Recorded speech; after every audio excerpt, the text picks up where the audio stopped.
salut à tous, bonjour à tous, je m'appelle Gabriel, ancien élève de classe préparatoire scientifique, notamment MPSI et PSI.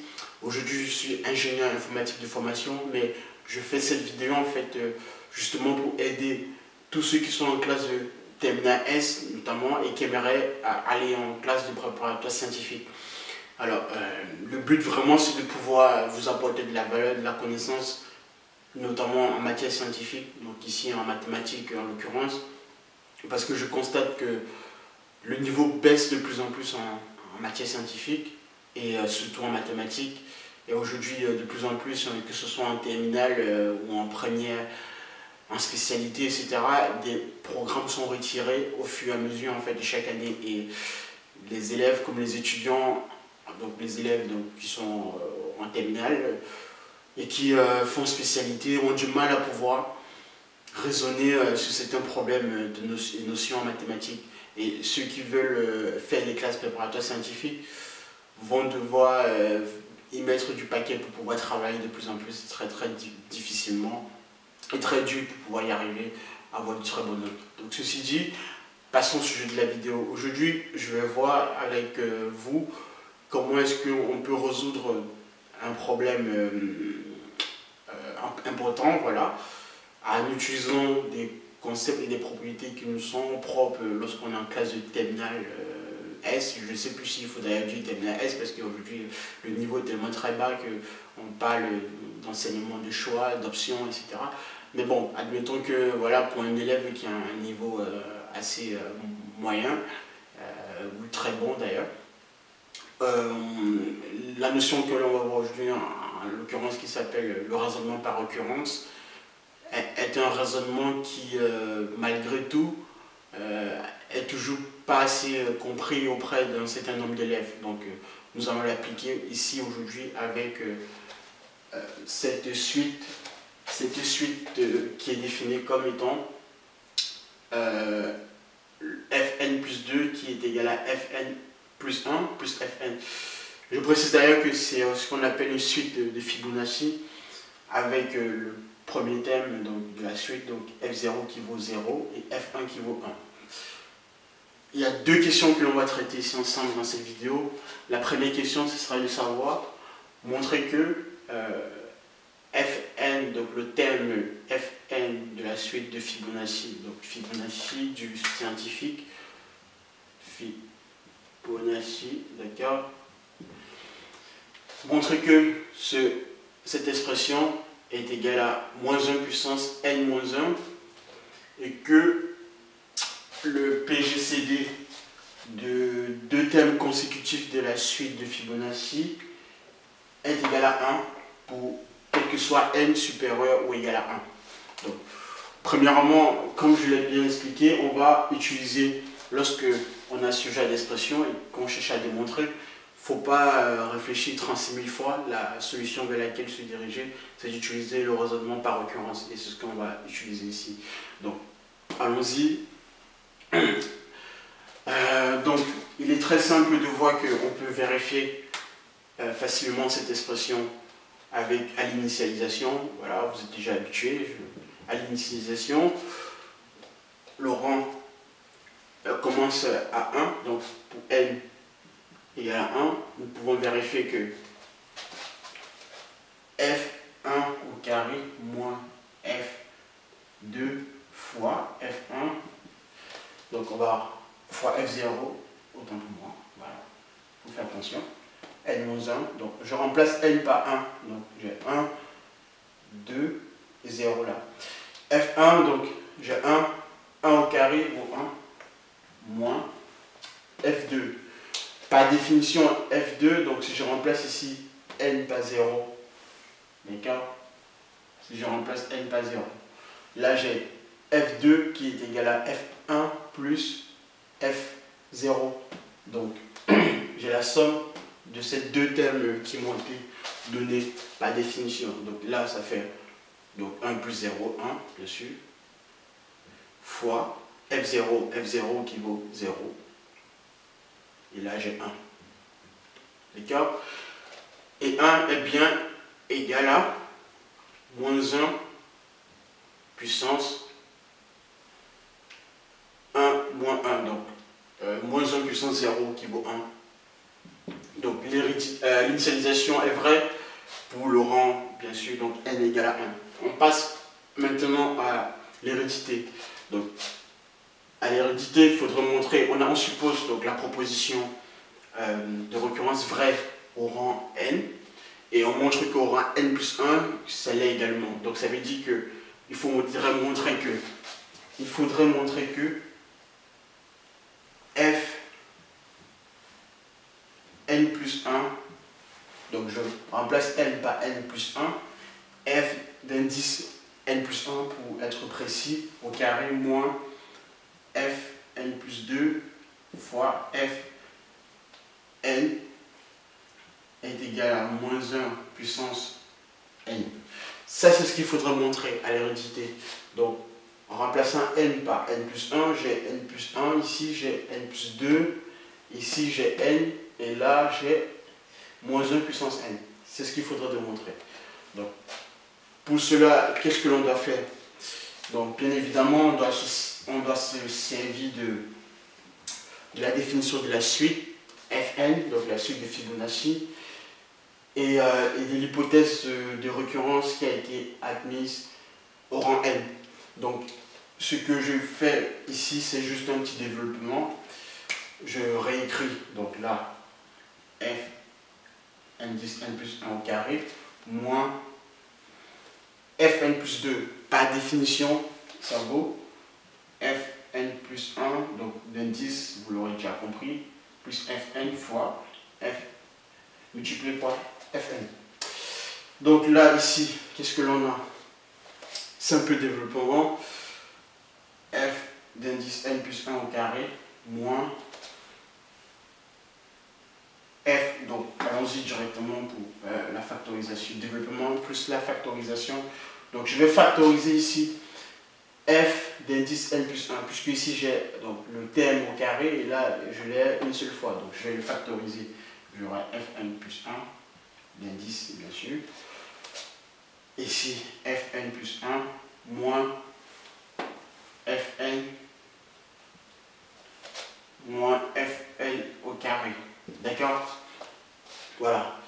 Juste en développant ces deux termes et en factorisant avec f d'indice n plus 1 au carré. Voilà. Qu'est-ce que je remarque ici? Donc ici, puisque l'hypothèse de récurrence est considérée, donc deux choses dans la récurrence.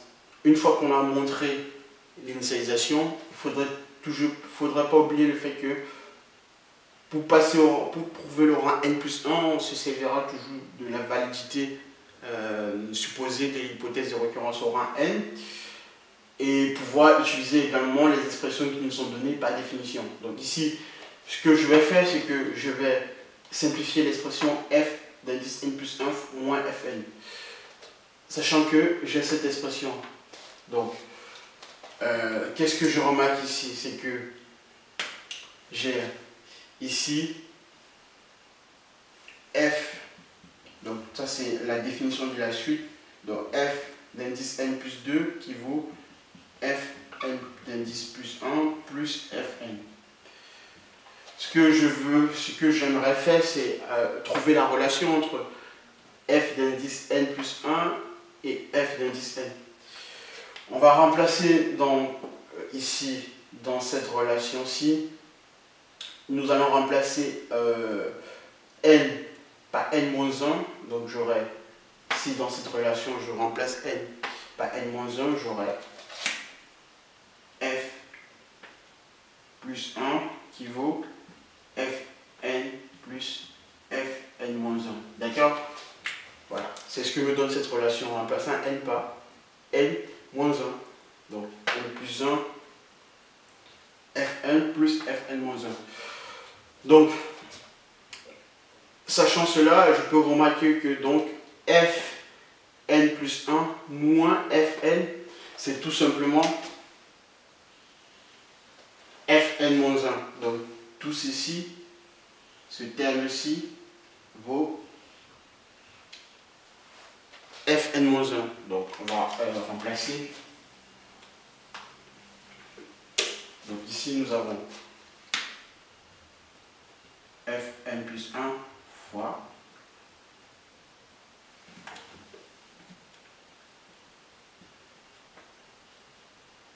moins Fn carré. D'accord? Donc, une fois arrivé à cette expression, je remarque que maintenant, je peux utiliser l'hypothèse de récurrence qui est vraie au rang n, sachant que ici, j'ai f d'indice n au carré moins fn plus 1 fois fn moins 1. Donc tout ceci, c'est tout simplement moins 1 puissance n moins 1. Voilà. Avec la justification comme quoi l'hypothèse de récurrence est vraie au rang n. Donc j'ai le droit d'utiliser le résultat déjà qui est supposé vrai. Donc là, c'est moins fois moins 1 puissance n moins 1. Et là, ça fait tout simplement moins 1 puissance n. Voilà. Et donc, ça prouve bel et bien ce que j'ai présenté au départ, qu'il fallait démontrer au rang n plus 1. Donc au rang n plus 1, on remarque que lorsqu'on remplace n par n plus 1, ici, n moins 1, en remplaçant n par n plus 1, j'ai n. Et par conséquent, donc, la relation, cette expression vient d'être démontrée au rang n. Donc pour tout n, quel que soit n supérieur ou égal à 1, on a bel et bien cette relation. Voilà.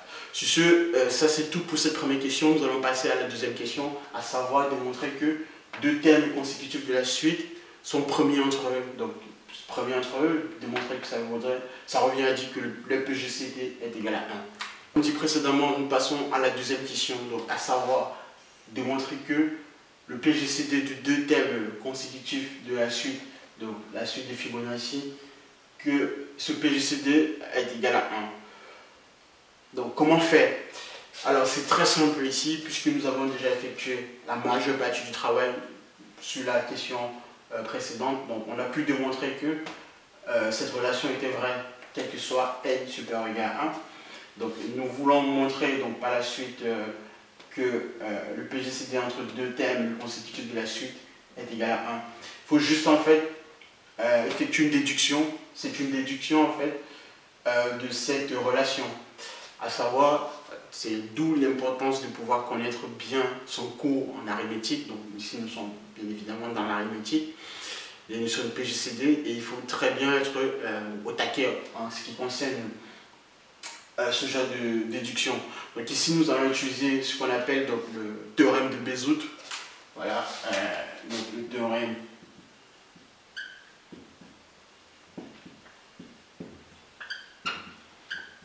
de Bézout. Alors, qu'est-ce qu'il dit en fait? Donc ici, le théorème de Bézout dit tout simplement, si nous avons deux entiers relatifs, donc A et B, voilà. Si nous avons deux entiers relatifs A et B, si A et B sont premiers entre eux, alors ça veut dire qu'il existe deux entiers relatifs U et V tels que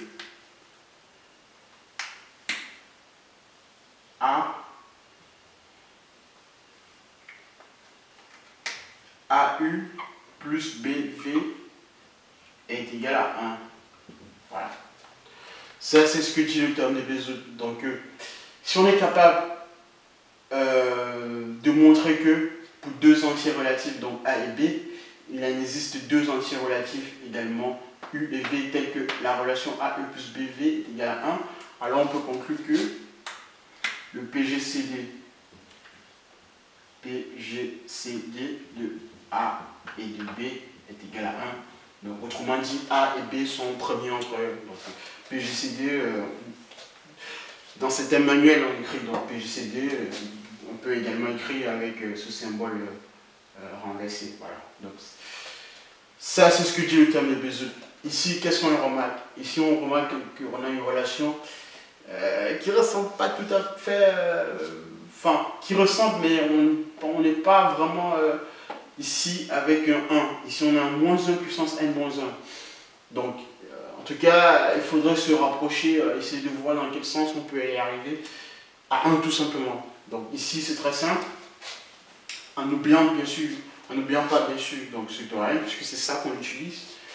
Qu'est-ce que l'on remarque? On remarque que ici, cette expression fn au carré, c'est tout simplement donc fn fois lui-même, d'accord, moins fn plus 1 fois fn moins 1 qui vaut moins 1 puissance n moins 1. Donc là, l'astuce, donc c'est très simple, je vais me débarrasser de cette puissance, donc n moins 1, afin de pouvoir justifier le théorème de Bézout et d'en conclure que le PGCD de Fn et de f d'indice n plus 1, donc je fais un abus de langage, donc quand je dis Fn, donc le PGCD, enfin ça veut dire f d'indice n.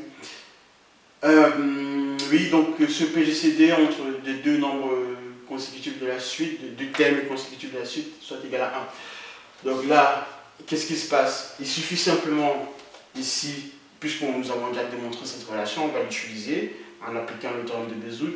Je multiplie toute cette relation par moins 1 puissance n moins 1. Donc en multipliant donc ici, à gauche et à droite, bien sûr, je ne change pas la relation, l'expression de la relation. Donc ici j'ai f, parce que moi j'ai plus de feutre, donc on va dire fn fois fn multiplié par moins 1 puissance n moins 1, d'accord, moins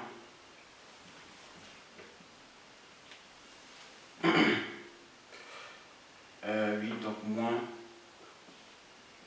fn plus 1 multiplié par fn moins 1 fois moins 1 puissance n moins 1 qui vaut donc ici, je remets ici l'expression liée au théorème de Bézout, d'accord, que l'on puisse voir exactement à quoi on fait référence. Donc ici je multiplie donc à gauche par moins 1 puissance n-1, donc là j'ai fn fois moins 1 puissance n-1, pareil ici, et là j'ai moins 1 puissance n-1 multiplié par lui-même, donc je l'ai au carré, d'accord. Et là j'ai ici tout simplement moins 1 puissance n-1, c'est soit égal à 1 ou à moins 1, donc selon que n soit pair ou impair. Mais comme ici j'ai une puissance au carré, donc dans tous les cas, ça vaut 1. D'accord? Alors, donc je peux voir que j'ai ici, donc déjà j'ai cette relation qui est égale à 1. Donc ce qui va se passer, c'est simplement d'en conclure par, voilà, en utilisant, en identifiant les expressions de U et de V, tout simplement. Nous, on veut bel et bien montrer que f d'indice n et d'indice n plus 1 sont premiers entre eux. Donc le PGCD est égal à 1. Donc d'après le théorème de Bézout, nous allons remarquer que si c'était le cas, il faudrait arriver au fait que fn fois un nombre relatif plus f d'indice n plus 1 fois un nombre relatif est égal à 1. Ce qui est le cas ici. Avec tout simplement, si on peut voir que en prenant cette expression, f fois moins 1 puissance n moins 1 comme étant égal à u, donc là, j'ai u ici, on va prendre, disons, en mettant ici j'ai u, d'accord, et là, moins fois, donc là ici, j'ai plus, donc je fais rentrer le moins dans l'expression ici, donc j'ai V, donc V, on va dire tout simplement U, donc en écrivant U étant égal à F L fois moins 1 puissance L moins 1, et V égale à F N moins 1 fois moins 1 puissance N. Donc, avec cette identification, j'ai bel et bien Fn fois U plus, donc je vais faire rentrer le moins, donc le moins, la puissance, là c'est N, plus F d'indice N plus 1 fois V qui est égal à 1. Et d'après le théorème de Bézout, nous savons que les termes de la suite de Fibonacci sont des entiers relatifs, donc en l'occurrence entiers naturels puisqu'ils sont tous positifs, ça tombe bien. Donc de même que U et V sont également des entiers relatifs. Et donc par conséquent, d'après le théorème de Bézout, je peux en conclure que le PGCD de Fn et de N de Fn d'indice N plus 1 est égal à 1. Et donc, ces deux thèmes sont premiers entre eux. Sur ce, c'est tout pour cette vidéo. Je vous remercie de m'avoir suivi et j'espère que cela a été très clair. C'est vraiment pas très compliqué lorsque l'on sait ce qu'on fait et lorsqu'on a la bonne démarche. Donc, s'il y a des questions que vous aurez aimé que je puisse aborder, la prochaine fois, je me ferai un bien plaisir d'y répondre. Donc pour aujourd'hui en tout cas, je vous dis merci de m'avoir suivi une fois de plus. Et j'espère que tout a été très bien clair. Et sinon aussi j'aimerais dire que pour tous ceux qui sont en classe de terminale S notamment et qui comptent faire une classe préparatoire scientifique, je peux vous apporter des corrections sur vos exercices et problèmes actuels. Et voilà, je me ferai un bien plaisir de vous challenger là-dessus également.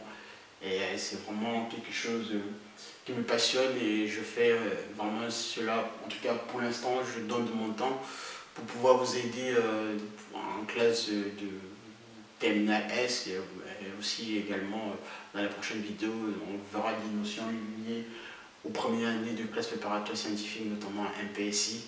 Voilà. Donc je vous dis à la prochaine et merci à vous.